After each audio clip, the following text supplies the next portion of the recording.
네, 김건희 특검이 잠시 뒤 오전 10시 지난 180일간의 최종 수사 결과를 발표합니다. 민중기 특검이 직접 발표에 나설 예정인데요. 어떤 성과를 거뒀는지 정리해 보겠습니다. 서정빈 변호사, 이고은 변호사와 함께하겠습니다. 어서 오십시오. 안녕하십니까? 네. 자, 김건희 특검팀 지난 7월 2일에 출범을 했고요. 어제 공식적으로 수사 기간이 끝났습니다. 16가지 이상에 달하는 방대한 내용에 대해서 수사를 했는데 가장 큰 성과를 꼽으려면 어떤 게 있을까요?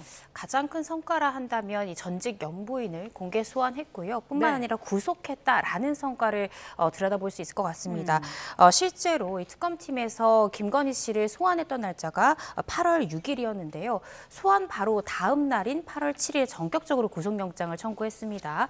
이 전직 영부인에 대해서 구속영장이 청구된 것도 헌정상 최초의 일이지만 바로 이 법원에서는 구속영장 발부했거든요. 그래서 그때부터 김건희 씨는 계속해서 구속된 상태로 수사와 재판을 이어오고 있는 상황이다라는 점에서 우리가 수사 성과를 생각해 볼 수 있을 것 같고요. 또 김건희 씨가 그동안 받고 있었던 도이치모터스 관련 사실은 검찰이 기존에 정말 수개월 이상의 시간 동안 수사했지만 무혐의라는 그런 결론밖에 내놓지 못했지만 이 부분에 대해서도 이 국민들이 의혹을 가졌던 부분에 대해서 일부 해소했다라는 점에서 많은 부분에 대한 기소에 대한 성과를 또 생각해 볼 수 있는 지점이지 않을까 싶습니다. 네.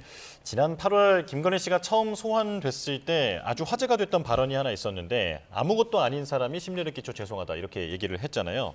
변호사의 조력을 받은 발언이었다 이렇게 많이 평가가 되던데요. 근데 일단 뭐 당시 시점이라든가 또 특히나 출석 과정에서 있었던 발언이었기 때문에 당연히 그런 내용들에 대해서는 변호인과 좀 사전에 상의를 하고 검토가 되었어야 될 내용이라고 생각이 됩니다. 다만 개인적으로는 해당 발언을 조금 듣고 나서 이 부분까지도 과연 변호사랑 상의를 하고 나온 발언일까에 대해서는 다소 좀 의문이 있긴 했었습니다. 이제 뭐 보통 그런 경우에 뭐 도의적인 책임에 대해서 언급을 하는 정도로 간단하게 언급하고 들어가는 정도가 사실 뭐 향후의 수사 과정들이나 재판 과정을 예상했을 때 적절하지 않았나, 이 불필요한 발언들까지 할 필요는 없었다라고 생각이 드는데 뭐 개인적으로 봤을 때는 사실 논란거리만 더 생길 수 있는 그런 발언이라는 것을 변호사 입장에서는 좀 짐작할 수 있는 내용이 아니었을까라는 생각이 듭니다. 특히 이 김건희 씨가 그때부터 지금까지 계속 받고 있는 이 사건들을 뭐 다른 성격으로 얘기를 하자면 결국에는 이 정치 권력이 개입된 일종의 비리 이런 내용들이고 이제 권력이 결국은 문제가 됐던 상황인데 여기에 대해서 국민들을 향해서 아무것도 아니다라는, 본인은 아무것도 아니다라는 그런 설명을 했을 때 이제 과연 그러한 이야기를 설득력 있게 받아들일 수 있는 국민들이 얼마나 있을까를 생각해 본다면 오히려 이제 추후에 더욱 조금 이야기가 나올 수 있는 그런 발언이었다라는 생각이 듭니다. 그래서 사실 이런 내용들까지 변호사랑 상의를 했다라고 한다면 뭐 저라면 아무래도 이런 발언들을 좀 자제를 하는 편이 좋다라는 생각을 하지 않았을까. 그래서 이제 디테일한 부분에서까지 이제 다 조율이 된 발언이 아니었을 수 있다라는 생각은 했었습니다. 네, 김건희 씨의 발언을 한 가지 더 짚어보면은 최후 진술에서도 끝까지 억울함을 토로하지 않았습니까? 이 부분은 어떻게 보세요? 네, 본인이 잘못한 점이 뭐 너무 많은 것 같다라고 이야기했지만 억울한 점도 있다라고 이야기했단 말입니다. 네. 근데 1심 이제 구형을 보면 구형량 상당히 높습니다. 지금 특검에서 김건희 씨에 대해서 3가지 혐의로 기소한 부분에 대해서만 벌써 15년을 구형했거든요. 따라서 이 사건의 1심 선고가 어떻게 나올지는 좀 더 지켜봐야 되겠지만 선고가 나오면 특검이 항소를 하든 김건희 씨가 항소를 하든 이 양자 중 누군가는 항소를 할 가능성이 상당히 높아 보입니다. 그 이유가 지금 구형량은 15년이지만 사실은 구형량의 상당한 선고가 나오기는 실질적으로는 조금 어려워 보이거든요. 그 이유는 도이치모터스 사건만 보더라도 도이치모터스라는 회사의 회장조차 집행유예밖에 선고되지 않았기 때문에 형량에 지대한 역할을 하기가 좀 어렵고요. 그 외에 청탁금지법 위반 같은 경우에도 3년 이하의 징역이고 또 알선수재가 가장 큰 지금 혐의로 뽑히는데 5년 이하의 징역입니다. 따라서 이 특검이 구형한 이 15년에 2분의 1 정도까지 선고될 가능성이 좀 있다고 생각이 들고 그것을 넘기기는 사실상 어렵지 않을까 생각이 듭니다. 그렇다라고 한다면 특검에서는 항소할 수밖에 없고 김건희 씨도 지금 대다수의 혐의를 부인하고 있습니다. 본인이 받고 있는 혐의 중에 통일교 관련해서 수수한 것 중 샤넬백에 대해서만 인정하는 것이고요. 목걸이 부분에 대해 수수한 적이 없다라고 이야기하고 있고 명태균 씨 의혹이라든지 도이치모터스 모두 부인하고 있기 때문에 지금 이러한 상황에서는 아마 1심 선고 형량에 대해서 그대로 받아들이기보다는 김건희 씨도 항소를 하고 특검에서도 상당한 형량이 나오지 않는다면 함께 쌍방 항소를 할 가능성이 상당히 높지 않을까 싶습니다. 예. 네. 그렇다면 김건희 씨는 어떤 논리를 가지고 방어를 할 것인가 이 부분이 궁금한데요. 최후 진술 때 보면 다툴 여지가 좀 있는 것 같다 이런 발언까지 했더라고요. 어떻게 방어에 나설까요? 일단 뭐 지금까지 해왔던 내용대로 사실관계에 대해서 기본적으로는 다 부인을 하면서 또 법리적인 내용까지도 곁들이지 않을까라고 생각이 됩니다. 특히나 이제 사실관계 부분에 대해 상당히 좀 집중을 하지 않을까. 물론 이제 구속영장 실질심사 과정을 거치면서 일부 금품을 수수한 사실에 대해서는 인정을 했지만은 전반적으로는 기본적인 이 사실에 대해서도 모두 부인을 하고 있는 상황입니다. 그렇기 때문에 이제 앞으로 남은 것은 선고이긴 하지만 그 과정에 있어서도 변호인을 통해서 그러한 사실이 없다라는 주장을 계속해서 강조를 할 것으로 보입니다. 그래서 대부분의 그런 금품들에 대해서는 전혀 받은 바가 없다라는 쪽으로 일관을 하지 않을까. 또 한편으로는 이런 점을 결국 입증을 해야 되는 것은 수사기관인 특검인데 특검에서 이러한 정황적인 상황만을 따지고 이 정치적인 목적 하에 기소를 한 것이고 재판까지도 이어져 나갔다라는 그런 주장을 하면서 결국에는 입증 책임을 지는 특검에서 이러한 사실들, 범죄 혐의점에 대해서 충분히 입증하지 못했다라는 점 역시도 주장을 하지 않을까라고 생각이 됩니다. 네, 특검의 수사 과정을 잠시 좀 짚어보죠. 초기의 수사는 3대 의혹에 집중이 됐습니다. 도이치모터스 주가 조작, 또 명태균 선거 개입, 건진법사 청탁 의혹인데 이게 사실 그 당시에도 국민적인 관심이 큰 사안이었음에도 불구하고 기존의 수사기관에서는 이렇다 할 성과가 없었잖아요.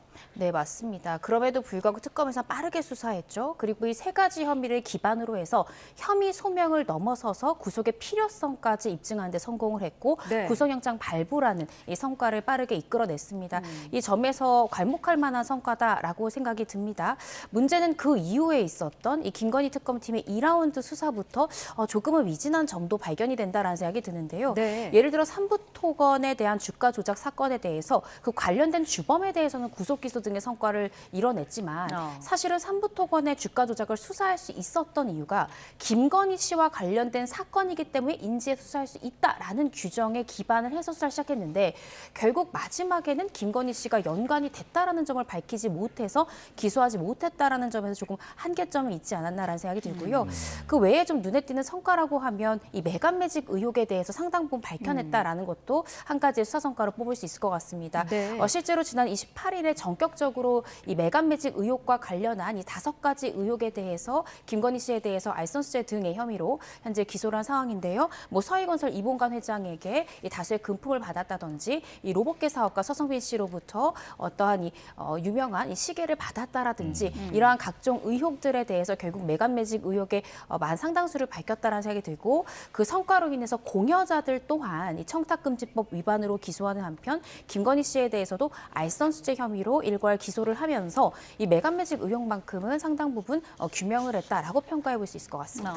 예. 이제 사실 그 관련한 부실 수사 의혹 같은 경우에도 특검의 남은 과제로 꼽히는데 시간에 쫓기다 보니까 마무리를 못했습니다. 그렇다면 앞으로 경찰이라든지 공수처 혹은 2차 특검 이렇게 새로 출범하게 되는 그런 수사기관들이 이 부분을 넘겨받게 되는 거죠? 네, 그렇습니다. 이제 특검법에 의하면은 특검에서 진행을 하고 있다가 완료하지 못하고 또 기소하지 못한 건들 같은 경우에는 결국에는 이제 경찰 국수본으로 넘어가게 되어 있습니다. 네. 따라서 지금 다수의 의혹들 중에서 밝혀내지 못해서 기소하지 못한 하지만 여전히 수사의 필요성이 있는 이 대상들에 대해서는 경찰에 이관이 돼서 수사를 본격적으로 또다시 진행을 하게 됩니다. 다만 이제 어느 정도 한계점도 사실 조금 예상이 되지 않나라는 생각이 드는데 지금 뭐 특검이 최장 기간 동안 또 기존의 그런 특검들과 비교했을 때 최다 인원이 동원된 그런 특검이었습니다. 네. 그리고 사실 수사의 초기부터 이 정도 규모와 이 정도 기간을 봤을 때는 어느 정도 충분한 성과를 이뤄낼 수 있을 것이다라는 기대를 받고 출범을 하게 됐는데 결과적으로 지금 시점에 있어서 상당 수준의 그런 의혹들에 대해서는 충분한 수사가 진행되지 못했다라는 이야기도 많이 나오고 있는 상황이고 네. 그렇다면 이제 이후에 경찰이든 혹은 뭐 특검이 2차 특검이 출범을 해서 수사를 진행하든 이제 이렇게 지금까지 밝혀내지 못한 의혹들에 대해서 과연 어느 정도 수준까지 국민들이 봤을 때 만족할 수 있는 수준까지 입증을 할 수 있을지에 대해서는 조금 의문이 남지 않았나라는 생각이 듭니다. 그래서 당연히 이 부분은 앞으로의 그런 수사기관의 구성이라든가 혹은 어느 쪽에서 담당을 할지 또 어느 정도 속도로 수사에 박차를 가할지 지켜보긴 해야 되겠습니다만 어느 정도 한계가 좀 예상되는 그런 부분도 있지 않나라는 생각을 하고 있습니다. 네. 김건희 씨 관련된 다른 사건들보다도 그 부실 수사 관련된 수사기관들에 대한 수사 이 이 부분은 앞으로 특히나 더 난항이 예상되는 부분으로 꼽히더라고요. 네, 그렇습니다. 네. 자, 네, 김건희 특검 관련 대담 계속 이어가겠습니다. 자, 변호사님께 드렸던 질문 다시 한번 정리를 해볼게요. 그러니까 김건희 씨에 대한 검찰의 부실 수사 의혹, 이게 비교적 수사가 늦게 시작되기도 했고, 그리고 핵심 관계자들의 소환 조사도 불발되면서 이제 좀 난항을 보였단 말이죠. 앞으로 이 부분은 어떻게 진행될 걸로 보십니까? 사실상 이 부분에 대한 수사의 공은 경찰로 넘어가게 되었다 이렇게 이해하면 될 것 같습니다. 저는 사실 이 김건희 특검팀의 수사에서 가장 아쉬운 점 두 가지를 뽑으라면 첫 번째는 이 뇌물죄까지를 규명하지 못했다라는 점이고 두 번째는 바로 이 김건희 씨가 그간 검찰 수사를 받았던 수사가 부실 수사로서 무혐의라는 결론이 나온 것이 아니냐라고 많은 국민들이 의심을 가지고 있었고 의혹을 가지고 있었는데 이 부분에 대한 수사가 너무 늦게 시작이 된 거죠. 상대적으로 매각 매직 의혹에 대해서는 우리가 기대했던 것보다 훨씬 더 높은 수사 성과를 올렸던 반면에 혹시나 이 사법 리스크를 부식시키기 위해서 김건희 씨가 V0로서의 어떤 권한을 행사하고 이런 것들이 아닌가라는 의혹 부분에 대해서는 너무 늦게 수사가 시작됐기 때문에 실질적으로 강제 수사까지 가기가 어려웠던 것이 아닌가 싶습니다. 물론 김건희 특검팀에서는 이번 달에 초에 이 서울중앙지검 등을 압수수색했죠. 상당 부분에 대한 물증은 확보했는데 문제는 이 물증을 바탕으로 관련자들에 대한 조사가 이루어져야만 이 진실을 규명할 수 있습니다. 그런데 이 전 서울중앙지검장이었죠. 이창수 전 지검장에 대해서도 출석을 요구했지만 결국 변호인 등의 일정 등의 이유로 불출석을 했고요. 3회 이상 불출석을 해야 이 체포영장 등을 청구할 수 있는데 거기까지도 가지 못한 채로 이 수사기간이 종료되고 말았습니다. 또 실질적으로 무혐의 처분을 내린 도이치모터스 관련해서 실무를 담당했던 검사조차도 수사를 하는데 조사를 하는데 실패를 했기 때문에 이런 부분에 대해서 국민들이 의혹을 가졌던 부분의 절반 부분의 퍼즐이 맞춰지지 않은 채로 수사가 종료된 것이 아닌가. 그리고 이러한 수사의 퍼즐의 마지막은 결국 경찰이 규명해야 되는 그런 상황에 처한 것이 아닌가 싶습니다. 예.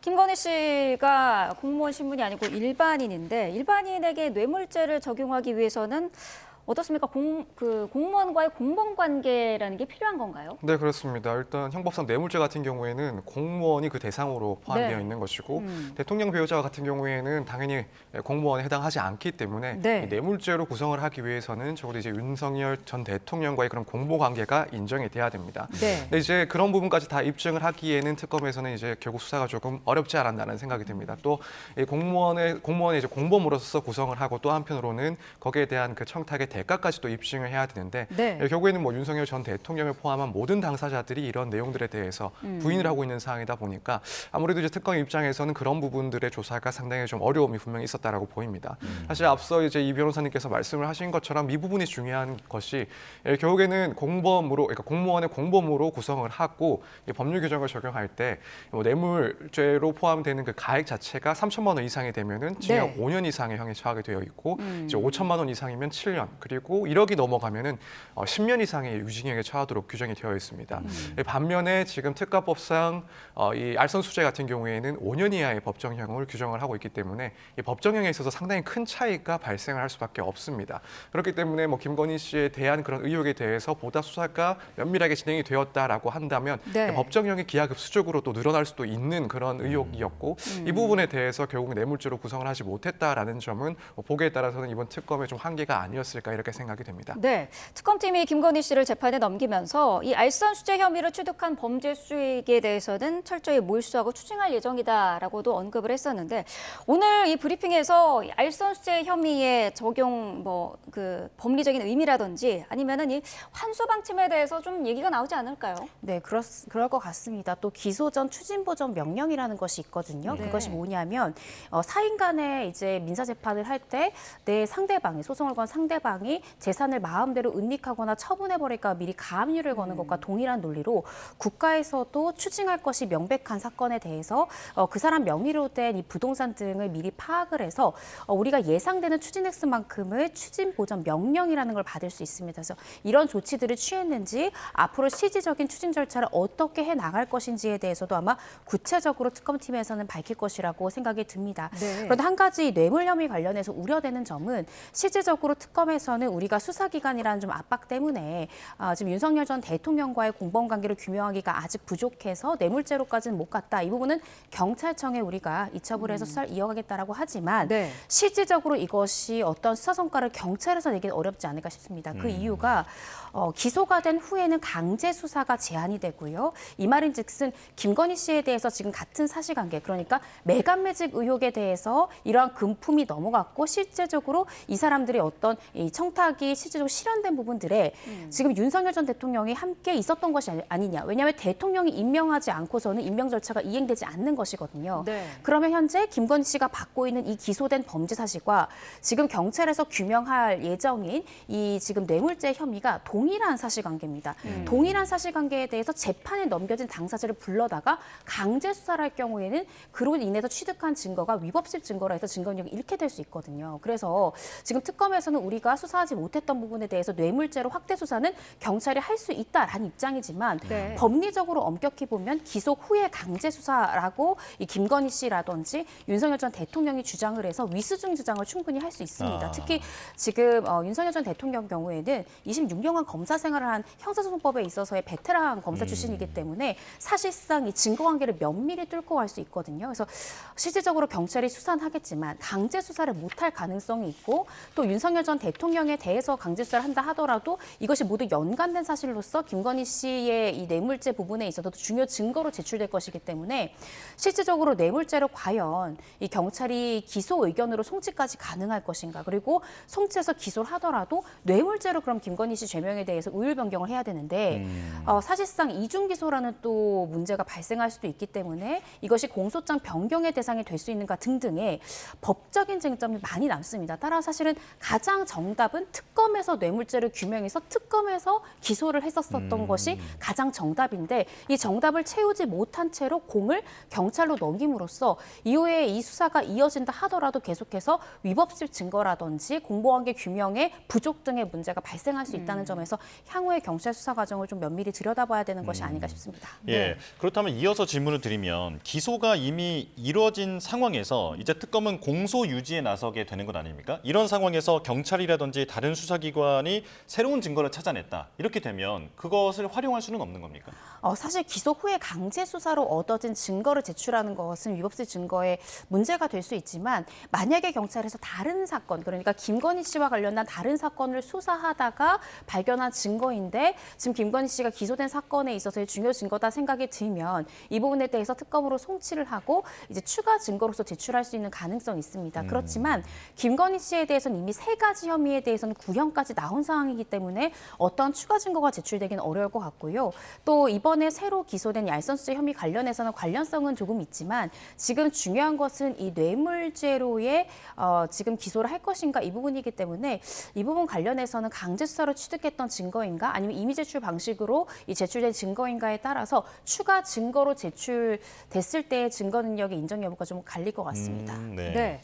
자, 김건희 특검이 그동안 여러 가지 난관에도 부딪혔었는데 강압 수사 의혹도 있었고요. 편파 수사 의혹도 있지 않았습니까? 이 부분도 정리를 좀 해주시죠. 네, 일단 강압 수사 의혹 같은 경우에는 이제 양평과 관련된 그 의혹과 관련해서 공무원을 수사를 하던 중에 이제 공무원이 또 극단적인 선택을 하는 그런 일이 발생을 했습니다. 그것 때문에 이 특검에서 지나치게 강압적인 수사를 한 결과가 아닌가라는 이제 비판을 받게 됐었고요. 네. 또 하나 이제 편파 수사 의혹 같은 경우에는 김건희 특검에서 이 통일교와 관련된 이 의혹들에 대해서 수사를 하던 중에 이제 그 현재 그 여권 인사들에 대해서는 여기에 대해서 본격적인 수사를 진행하지 않았다. 그리고 이것을 뭐 덮으려 하거나 혹은 이것을 무마시키려 한 혹은 뭐 지연시키려 했다라는 의혹. 그래서 이 편파적인 수사를 했다라는 그런 의혹이 제기가 된 상황입니다. 지금 이 부분에 대해서는 또 고발이 되어 있는 상황이기도 하고요. 네. 그래서 지금 이런 내용들 일단 특검이 종료가 되긴 했지만 현재 고발까지도 되어 있는 상황이기 때문에 향후에 뭐 경찰 등에서 해당 의혹들에 대해서 수사를 진행할 예정으로 보입니다. 물론 이런 뭐 편파 의혹과 같은 경우에는 특검 입장에서는 수사 기간 중에 이제 윤영호 전 본부장의 그런 진술을 조서로 작성을 했었고 여기에 네. 대해서도 사건으로 만들어서 이첩을 했다라고는 하지만 결국에 해당 사건 같은 경우에는 뭐 전재수 전 장관과 같은 이 공소시효가 얼마 남지 않았다라고 평가를 받고 있는 대상자들에 대한 수사도 포함이 되어 있었기 때문에 네. 지연 자체에 대해서 비판을 피할 수는 없는 입장으로 보이고 네. 심지어는 이제 뭐 실제로 내부적인 그런 토의 과정에서 토론 과정에서 해당 사건에 대한 지연에 관해서 인식을 하고 있었다거나 혹은 그런 의도가 보여졌는지 여부에 대해서는 경찰 수사를 통해서 조금 드러날 사안으로 보입니다. 네, 민중기 특검 본인의 불법 주식 거래 의혹도 불거지지 않았습니까? 네, 그렇습니다. 이 내부 정보를 이용해서 불법적으로 주식을 취득했던 것이 아니냐, 또 이로 인해서 1억 상당의 이득을 얻었던 것이 아니냐라는 의혹들이 제기됐는데 이 부분에 네. 대해서 민중기 특검은 불법적인 것은 없었다라는 입장을 밝혔습니다. 뿐만 아니라 이 민중기 특검을 두고 또 여러 가지 잡음이 나오기도 했는데요. 네. 대표적으로 하나적 총재 이 변호인과 그때 당시에 한 총재가 계속 건강상의 이유로 출석 자체를 보류하고 연기하던 상황이었습니다. 그런데 이 과정에서 이 하나적 총재 측의 변호인이 예전에 민중기 특검이 이 판사 시절에 배석 판사로서 이 변호인이 함께 근무한 그런 연이 있었는데 네. 특검 사무실에서 이 민중기 특검과 차담을 나눴다라는 보도가 나오면서 어떻게 수사 대상자의 변호인과 민중기 특검이 차담할 수 있느냐, 이거 전관 특혜 아니냐라는 등의 여러 가지의 또 이야기가 나왔다는 거죠. 그래서 그때 당시에도 사실상 또 특검에서는 그런 부분 전혀 없었고 그 해당 변호인이 하나적 총재의 변호사라고 민중기 특검에게 밝히지 않았고 일상적인 인사만 나눴다라고 입장을 발표했지만 사실상 이런 부분에 대한 이 잡음은 좀 있었던 편이다라는 생각이 듭니다. 네. 예. 민중기 특검에 대한 수사는 앞으로 어떻게 진행될 것인가도 궁금한데 일단 경찰이 곧바로 공수처로 이첩을 하지 않았습니까? 이에 대해서도 뭐 지적이 있기도 했었고요. 경찰은 이제 권한의 그 문제였다 이렇게 해명을 하기도 했는데 앞으로 수사가 어떻게 진행될까요? 일단 공수처에다가 이첩을 한 이유는 결국 이제 해당 사건 같은 경우에는 그 관할을 따졌을 때 공수처의 관할에 해당을 하기 때문이라는 판단을 했기 때문에 그렇게 이첩을 한 것으로 보입니다. 왜냐하면 지금 대상이 되는 그런 대상자들 같은 경우에는 예컨대 검사와 같은 이 공수처의 그런 수사 대상으로 포함이 되어 있는 그런 구성이기 때문에 여기에 대해서는 경찰에서 수사를 할 수가 없었던 그런 상황으로 보입니다. 이제 그렇다면 결국에는 이제 공수처에서 해당 건에 대한 의혹을 조사를 하게 될 것이고 결국에는 뭐 직무유기와 같은 내용들에 대해서 조사가 진행이 될 것으로 보입니다. 다만 이제 이 점에 대해서 실제로 혐의점이 어느 정도 있다라고 밝혀내는 것은 쉽지는 않을 것이다. 법률적으로 따졌을 때도 이것이 실제 직무유기죄가 성립할 정도의 수준이라고 판단받기는 상당히 좀 어려울 것이다라고 보여집니다.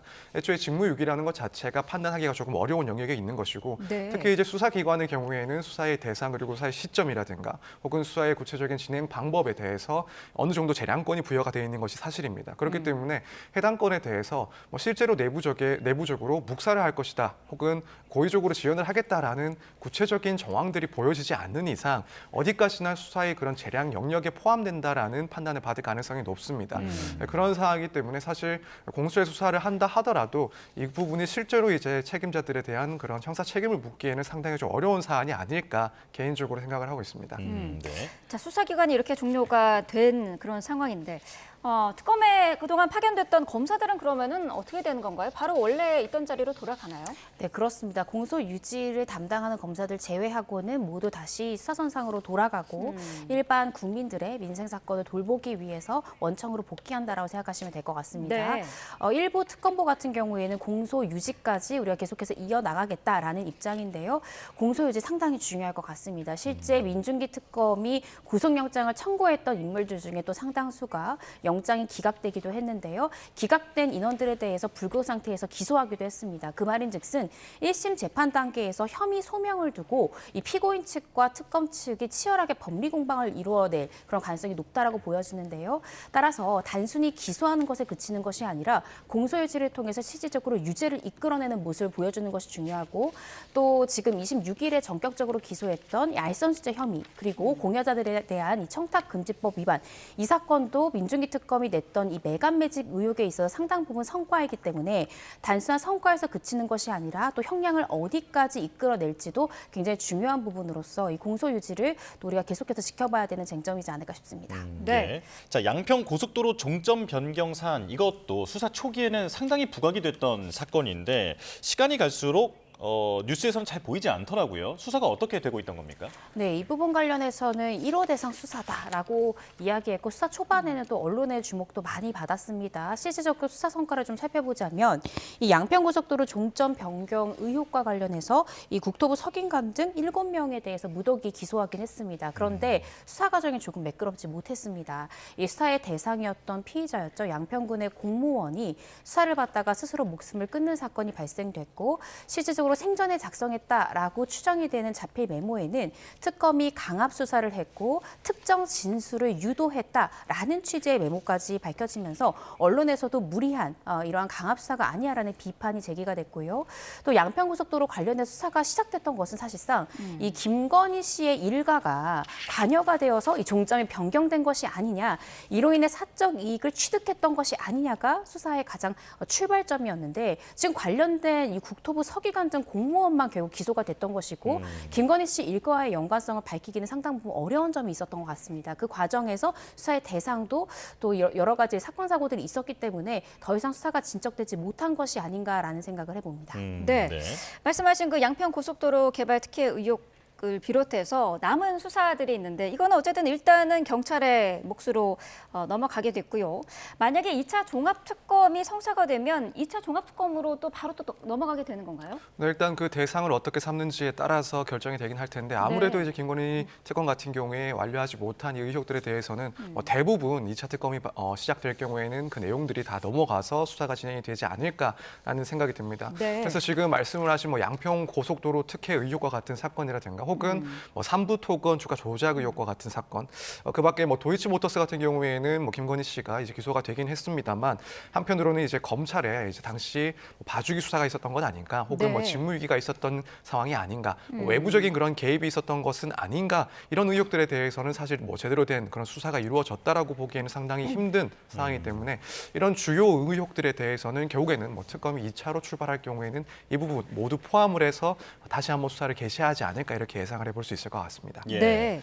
자, 앞서 두 분께서 1월 28일에 김건희 씨의 첫 선고가 이뤄진다라고 말씀하셨는데 이날은 윤영호 전 통일교 세계본부장 그리고 권성동 의원에 대한 재판도 바로 결과가 나오는 날 아닙니까? 네, 그렇습니다. 이 세 사람의 의혹이 서로 얽혀 있기 때문인데요. 윤 전 본부장이 통일교 측으로부터 금품을 전성배 씨를 통해서 김건희 씨에게 전달한 인물이기 때문에 김건희 씨의 이 재판의 결과와 윤영호 전 본부장의 재판의 결과가 서로 맞닿아 있습니다. 따라서 같은 날 선고를 지금 잡아놓은 것으로 보여지고요. 권성동 의원도 윤영호 전 본부장 등으로부터 1억 원이라는 불법 정치자금을 받았다라는 의혹이기 때문에 이 두 사람에 대한 재판 결과가 유사한 방향으로 갈 수밖에 없습니다. 물론 형량의 차이는 있을 수 있습니다. 따라서 이 세 사람에 대한 결론을 같은 날 선고일을 잡았던 것이 이 재판부의 어떠한 일정한 이 생각하에 정해진 선고일이 아닌가 싶고요. 네. 이날 과연 지금 김건희 씨에 대한 선고 형량이 어느 정도가 나올까가 또 이어질 지금 김건희 씨에 대한 이 추가 기소된 알서술제 혐의에 대한 형량을 또 가늠해 볼 수 있는 가늠자 역할을 할 수 있지 않을까 싶습니다. 예. 그렇다면 김건희 씨 외 인물들의 재판 결과가 그 김건희 씨 관련된 다른 재판이라든지 혹은 이 기소된 이 사건의 2심, 3심이라든지 앞으로도 상당한 영향을 줄 것 같은데요. 네, 그렇습니다. 결국에는 지금 이 일련의 재판들은 뭐 통일교와 정치권의 그런 관계, 그리고 특히 김건희 씨와의 그런 관계에 대해서 다루어지고 있는 그런 사건입니다. 그래서 해당 사건들 역시 모두 다 김건희 씨의 이름들이 언급이 되고 있는 그런 사건들이기 때문에 이번 재판 결과는 당연히 김건희 씨에 대한 사건 혹은 이후에 이어질 2심, 뭐 3심까지의 그런 영향에도 충분한 그런 영향력을 행사할 수 있을 것이다라고 예상이 됩니다. 물론 지금 상황을 봤을 때는 뭐 어떠한 결론이 나든 특검이든 혹은 재판을 받고 있는 피고인이든 모두 다 항소를 할 것으로 보입니다. 그런 상황에서 더더욱 이제 1심에서의 그런 판결 결과들은 향후에 2심 재판에서 영향을 상당히 끼치지 않을까. 특히 이제 이런 재판들 같은 경우에는 거기서 인정된 그런 사실관계가 뭐 다른 사건 재판에서도 유사한 그런 형태의 그런 사건이라고 한다면 그 사실관계를 그대로 인정할 가능성이 매우 높습니다. 그렇기 때문에 지금 해당 사건들에 대해서 특히 통일교의 그런 의혹들에 대해서 일부 유죄가 선고가 된다라고 한다면 결국에는 통일교가 당시에 각종 정치권들에 대해서 개입을 해왔었고 또 금품을 수수가 있었다라는 사실들이 어느 정도 입증이 된 그런 상황이기 때문에 유사건들에 대해서도 비슷한 판단을 할 가능성이 충분히 높고 따라서 이번 재판 결과가 상당히 이제 주목되는 그런 상황입니다. 네. 자, 앞서서도 언급이 됐습니다만은 상당히 방대한 의혹을 조사를 했고요. 200명 이상의 어쨌든 메머드급의 특검팀이었지만 의혹 모두를 수사하기에는 좀 인력적인 한계도 있었고 시간적인 한계도 있었습니다. 앞으로 이제 남은 수사를 전담하게 될 경찰 혹은 뭐 2차 특검이 될 수도 있을 것 같은데 어떤 점들을 좀 보완해야 될까요? 저는 가장 빠르게 규명해야 되는 것이 바로 김건희 씨 관련 수사 무마 의혹이라고 생각이 듭니다. 네. 국민들이 가장 궁금해했던 거는 결국 두 가지입니다. 첫 번째는 김건희 씨가 왜 검찰에서 도이치모터스라든지 디올백 관련한 수사를 수개월간 받았는데 무혐의라는 국민들 입장에서 납득하기 좀 어려운 결과를 검찰이 내놓았는가? 혹시 이 과정에서 수사 무마했던 것이 아니냐라는 의혹 관련한 규명이었고요. 두 번째는 김건희 씨 관련한 이 통일교라든지 명태균 씨 관련한 이 금품 수수 의혹 이 부분에 대해서 빠르게 규명하기를 국민들이 원했는데 두 번째 관련해서는 수사 성과를 올렸지만 첫 번째 그러니까 김건희 씨가 몇 년 동안 받고 있었던 사법 리스크에 대해서 김건희 씨가 대통령보다 더 위인 V0로서의 검찰총장도 컨트롤했던 것이 아니냐라는 네. 등의 의혹 규명하지 못했습니다. 따라서 2차 특검이 됐든 경찰이 됐든 수사 무마 의혹과 관련된 부분들을 조금 빠르게 규명을 해서 사실관계를 밝혀야 될 것 같고 뭐 이창선 지검장이든 수사를 담당했던 검사든 혹시나 어떤 직무유기라든지 직권 남용의 혐의점이 있다면 그것이 재판대에 올라서 또 유무죄 여부를 명확하게 가르는 이런 부분들이 좀 더 빠르게 선행되어야 되지 않을까 싶습니다. 네. 자, 김건희 특검의 성과와 한계 짚어봤는데요. 잠시 뒤 10시 민중기 특검의 발표를 직접 들어보겠습니다. 지금까지 서정빈 변호사, 이고은 변호사와 함께했습니다. 고맙습니다. 고맙습니다.